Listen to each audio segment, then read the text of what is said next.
Why give someone the power to control your peace, especially someone who may not even value you? Picture this.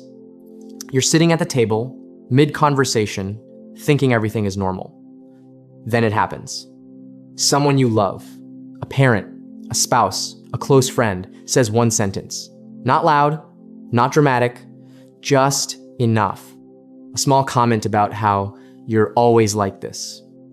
A quiet dismissal of something you cared about.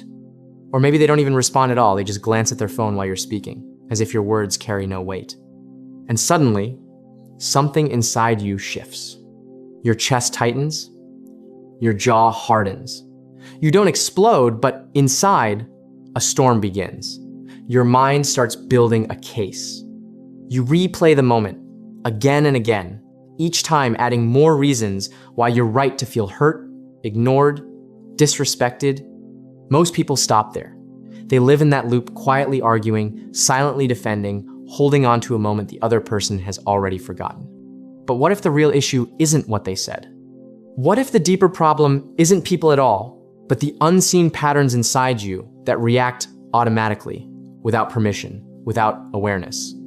Today, we're going to uncover how to break that cycle and learn how to never be controlled, angered, or shaken by anyone again. 1. You're not reacting to people, you're reacting to expectations.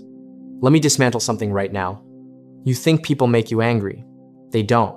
What makes you angry is the gap, the distance between what you expected from them and what they actually gave you. You expected respect. You got dismissed. You expected loyalty. You got silence. You expected understanding. You got judgment. Hear me closely. Anger is not injustice. Anger is wounded expectation. And most of those expectations, you never even communicated them. You carried them silently, like invisible contracts you wrote alone and expected others to sign. Think about the last person who frustrated you. Now ask yourself, what did I expect from them that I never said out loud? That's not their failure. That's your unspoken demand colliding with reality. This is exactly why James 1:19 says, everyone should be quick to listen, slow to speak, and slow to become angry. Notice what James doesn't say. He doesn't say, never feel anger. He says, be slow to it. Why? Because there is a gap between what happens to you and how you respond. And inside that gap lives your freedom. Most people skip the gap entirely. They feel, they react, they regret, then they blame the other person for the explosion they chose to detonate. But you need to realize something. Slowness is not weakness. Slowness is mastery. So here's what you start practicing today. The next time your chest tightens, don't speak for 5 seconds, just 5. Not to suppress your anger, but to give your soul a chance to catch up with your emotions. Because you are not your first reaction. You are what you choose after the reaction fades. 2. You don't lose peace, you donate it. Here's a shock insight that might reframe everything for you. Nobody has ever stolen your peace. You gave it away. Think about it. Every time you let someone's tone rearrange your mood, every time you let a comment from a coworker follow you into your prayer time, every time you let a friend's criticism sit on your chest for 3 days, you donated your peace to someone who didn't even ask for it. And here's what makes it worse here, is the brutal truth. Most of the people you're angry at are not thinking about you. They said what they said, and they moved on with their day. You are the only one still carrying it. You are paying rent on a room they already left. This has to stop. Jesus said something in John 14:27. He said, "Peace I leave with you. My peace I give you. Do not let your hearts be troubled." He's telling you, I've already given you the peace.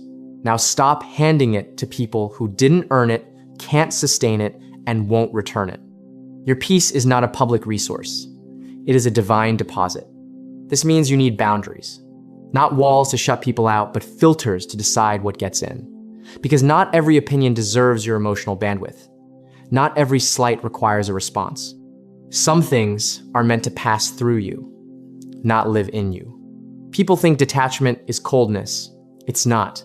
Godly detachment is choosing what gets access to your inner world, and learning to close that door is one of the most spiritually mature decisions you will ever make. 3. The anatomy of a trigger and how to disarm it. Most of your emotional triggers are not about the present moment. They are echoes. Echoes of something unresolved, a wound from childhood, a betrayal you never processed, a version of yourself that was shamed into silence and still flinches when someone raises their voice. Most triggers are not reactions to what just happened. They are reactions to what happened before wearing a new face. That coworker who dismissed your idea, maybe they remind you of the parent who never listened. That friend who didn't text back, maybe they activated the part of you that still equates silence with rejection. Hear me, you are not overreacting. You are reacting accurately to the wrong event. So here's a framework. 4 steps. Use it the next time you feel that fire rising. Step 1, pause. Not forever, just long enough to breathe. Proverbs 29-11 says, "Fools give full vent to their rage, but the wise bring calm in the end." The pause is where wisdom lives. Step 2, identify the real trigger. Ask yourself, is this about what they just said, or does this remind me of something deeper? Be honest. The surface event is rarely the full story. Step 3, shift your perspective. Consider the other person. Maybe they're carrying their own pain. Maybe their sharpness has nothing to do with you. Hurt people wound others, not strategically, but reflexively. You've done it too. Step 4, choose your response. Not your reaction, your response. A reaction is automatic, a response is authored. One is a reflex, the other is a decision. You were created in the image of a God who speaks with intention. Respond like it. This isn't about being passive. It's about being precise. A person who controls their response controls the room. And more importantly, they keep their soul intact. 4. Ego is the real enemy, not people. Here's the part nobody wants to hear. Most of the time, the thing you're protecting when you get angry isn't justice. It's ego. It's the part of you that says, I shouldn't be spoken to like that. I deserve better. How dare they? And maybe you're right. Maybe you do deserve better. But ego doesn't care about resolution. Ego cares about being right. Ego would rather win the argument and lose the relationship. Your ego will trade your peace just to prove you're right. Humility is not thinking less of yourself. Humility is thinking of yourself less in the moment of conflict. Look at Jesus in the Gospels. Mocked, spat on, falsely accused, betrayed by someone who ate at his table. And in the moment of greatest provocation, silence. Not because he had nothing to say, but because he had nothing to prove. 1 Peter 2:23 says, when they hurled their insults at him, he did not retaliate. When he suffered, he made no threats. Instead, he entrusted himself to him who judges justly. He surrendered the outcome. He released the need to be vindicated by the people who were attacking him. He placed his identity in his Father's hands, not in the opinions of his accusers. And that's the key. When your identity is anchored in God, you stop needing people to validate it. You stop requiring every conversation to affirm your worth. You stop falling apart when someone doesn't see you the way you see yourself. Your value was settled at the cross. It doesn't fluctuate based on someone's tone in a meeting. When ego dies, peace moves in. Not a fragile peace that crumbles when someone's rude, but a rooted, immovable stillness that comes from knowing who you are and whose you are, regardless of who agrees. 5. Forgiving without becoming a doormat.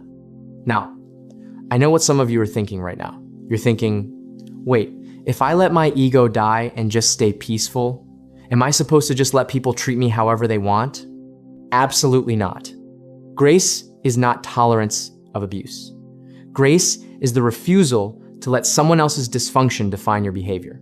You can forgive someone and still set a boundary. You can release bitterness and still say, that's not acceptable, and here's what changes. Ephesians 4:26 gives one of the most nuanced commands in Scripture. In your anger, do not sin. Do not let the sun go down while you are still angry. It doesn't say don't be angry. It says don't let anger become the driver. Feel it, acknowledge it, but don't let it steer. And don't let it stay past sundown, because anger that overstays its welcome becomes bitterness. And bitterness is not a feeling. It is a lifestyle. It rewires how you see people. It makes you suspicious of kindness. It makes you interpret everything through the lens of past pain. Here's the practical side of forgiveness that nobody teaches. Forgiveness is not a feeling. It is a decision you make before the feeling catches up. You choose to release the debt. You choose to stop replaying the offense. You choose to hand the gavel to God instead of holding court in your own mind every night. And sometimes you'll have to make that choice more than once. That's not failure. That's faithfulness. The person who hurt you may never apologize. They may never change. But your healing cannot be held hostage by their awareness. Your freedom is not contingent on their confession. You forgive because holding on to it costs you more than letting it go ever will. You are not a prisoner of your reactions. You are not defined by your worst outbursts. You are someone in process, someone God is not finished shaping. And the very fact that you're still listening this, still hungry for change, still refusing to accept that anger gets the last word, that's evidence of transformation already in motion. So here's your declaration. Say it quietly if you need to. Say it loud if you're ready. I am not controlled by what people do to me. I am anchored in who God says I am. I choose response over reaction. I choose composure over chaos. I choose peace not because life is easy, but because my identity is settled. I don't need anyone's approval to be whole. I don't need anyone's apology to be free. I am free already, and I will live like it starting today. If this spoke to something real inside you, share it with someone who needs to hear it, and come back, because this journey doesn't end with one conversation. It deepens every time you choose stillness over chaos.